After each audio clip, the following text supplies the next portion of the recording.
Hey YouTube, it's Robert Hall, and in my last video we talked about the 4 worst camera purchases I ever made, but I also wanted to counter that with the 5 best photography purchases I've ever made.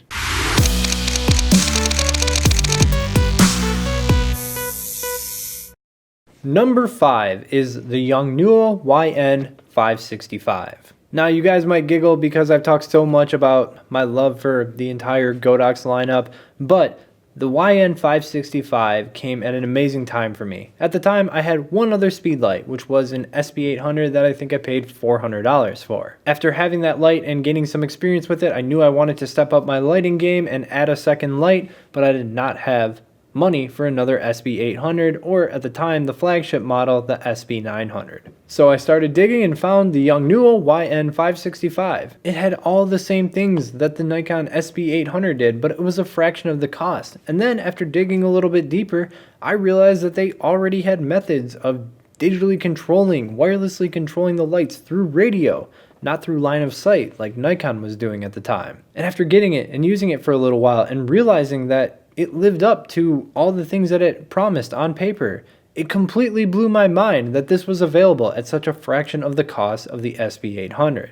And that completely paved the way for how I look at photography gear now, which is looking at it objectively as what it can do for me and ignoring the brand that's on top of the product. If something can do everything I need at a far cheaper cost, then I'm going to go that route. Now, I'm not going to tell you that the YN565 was built as good as the SB800, but ultimately, if I treated it well, it did everything I needed to do when I needed it to do it. And since that point in my career, I have never purchased a name brand, Nikon or Canon, Sony. I've never purchased a name brand lighting product again. And the objectivity that I learned in that experience has really shaped and allowed me to save a ton of money over my years as a photographer. So remember, when you're considering a product, always check out the alternatives and see if they're worth your money instead. Number 4, clamps. Clamps and grip are incredible, and they cannot be understated in how much easier they can make your life. I have the Manfrotto Super Clamp, which clamps onto any stand and can mount a whole 8600 Pro on it. I have smaller clamps that can put microphones in really specific positions or hold random pieces of gear. Anything with a 1/4 or 3/8 thread, I can put that anywhere I want because I have a diverse set of clamps. I've got a clamp on the ceiling to hold a GoPro over my studio space.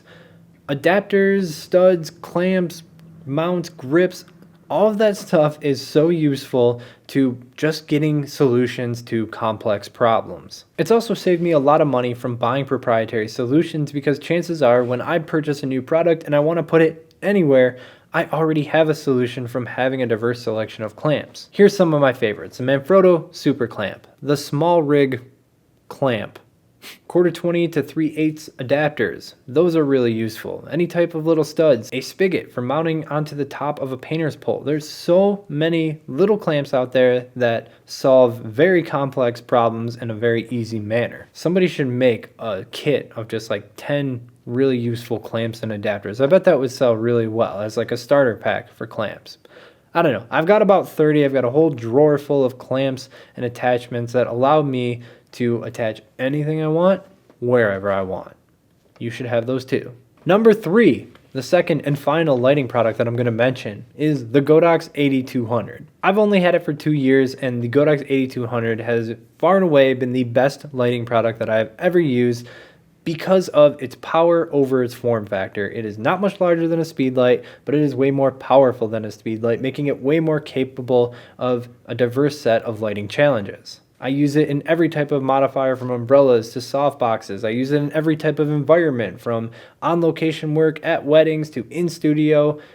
You can do so much with the 8200, and for me, there's never been a lighting product that is that versatile. You can put the Fresnel head on it and make it work with mag mods, which is probably the fastest type of speedlight modification system out there. You can put the bare bulb on it and put it in a softbox or a 70-inch umbrella. You can put that in any type of environment. Yes, it's not the most powerful light that is out there, but for its size, it is the most versatile lighting product that I've ever used. Now, I did hesitate for it to make this cut on this list only because it's not something that I've had like 4, 5, 6 years of experience having. And I don't know what the future of it will be, because one thing Godox keeps on doing is refreshing and adding to their lineup, making it harder to choose which product will best suit your needs. And who knows how far we are away from Godox leapfrogging their own Godox 8200 with something new. But I can't understate the impact that it's had on my work since it came out. Number 2, a plane ticket to Vietnam. What the hell does a plane ticket to Vietnam have to do with photography? When I first started in photography, the way I learned was through landscape photography. Maybe not landscape, but cityscape, but nothing moved in the pictures that I took is what I'm trying to say. And I learned all the foundations of photography through running around in new environments, exploring, and seeing how changing settings impacted my photos. And then I started working in the photography industry, and I started becoming a wedding photographer, and I started doing little corporate shoots or portraits.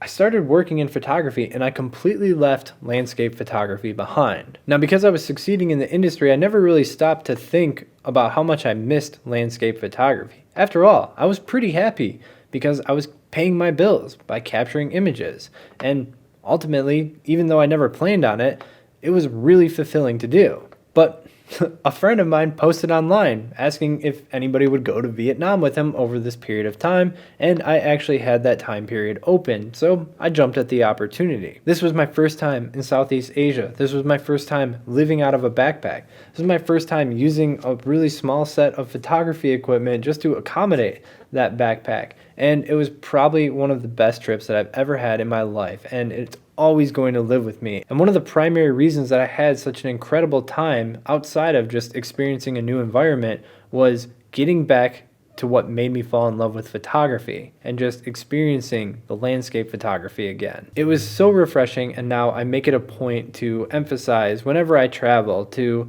have it be a byproduct, have photography be a byproduct, but always tap into that original passion that got me into photography in the first place. And by having that experience every so often, I'm constantly reminded of my relationship with photography, even though it can be one of the biggest stressors because I work in the field. So whatever got you into photography, make sure you go back there. Number 1, I really wanted this to be the Nikon D750. And let's call this an honorable mention of the Nikon D750 because that was such an incredible camera for me. It was the first time that I made sure to buy 2 of the same camera, and there was a period from 2014 up till almost 2018 where that is all that I use, and I never felt more in tune with a camera platform than that Nikon D750. It was also a huge shift in the dynamics of full-frame cameras. Full-frame cameras were always these big, expensive cameras, and this one came down in size, came down in price, but it still performed like a beast and handled everything that I threw at it. And I really think it started the trend of affordable full-frame cameras. You know, this was passed on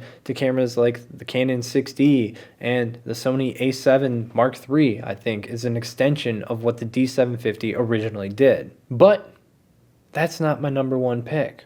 My number 1 pick is a Nikon D70S. What? Okay, it's a trash camera. The Nikon D70S is awful. It was awful. It's awful by today's standards. It's awful by the standards of when I owned it, which was, I don't know, 7, 8 years ago. But it saved my ass in a way that could have been disastrous had I not had it. I saw an opportunity to purchase a Nikon D3, but that meant stepping up to full frame, which meant using all better lenses that were also more expensive. I could swing it, but just by the skin of my teeth. I would have to sell both of my Nikon D300s to afford the lenses I needed, even used, and the Nikon D3 that I so deeply wanted. Like, I'm serious, I couldn't even keep one of the Nikon D300s in order to purchase the gear that I needed to make that D3 work. And so I made the switch, sold all my gear, funded that purchase, and I was very happy to have my first full frame camera. But I rapidly had a wedding approaching, and I didn't have a backup camera. I was almost going to risk it. I was almost going to risk shooting that wedding with only one camera. But something, a conscious or fear of failing, or just people on the internet saying, get a backup, get a backup, get a backup. Something told me I needed a backup, so I bought like the cheapest Nikon body that I could find, which was at the time a Nikon D70S. Even at the time, I think I bought it for under $100. And on the second job that I worked with my new awesome Nikon D3, the shutter went. And guess what I had to do? I had to bust out and use that Nikon D70. But I continued as if everything were normal. I suffered through using, I think what it had was like 3 focus points. I suffered in using those 3 focus points and going back to the crop sensor, and ultimately delivered a fantastic experience and fantastic photos for the job that I was doing. But I always think to what would happen if that Nikon D3 shutter failed and I didn't have another camera to shoot with. My career would probably have ended right there. So if you're taking money to make someone's photos, you better have a backup. Alright guys, I hope you enjoyed this video on the top 5 photography purchases that I've ever made. Please let me know in the comments below what is the best purchase you ever made and tell me a story about why. Leave a like if you enjoyed the video, subscribe if you want to see more, and until next time, keep on shooting.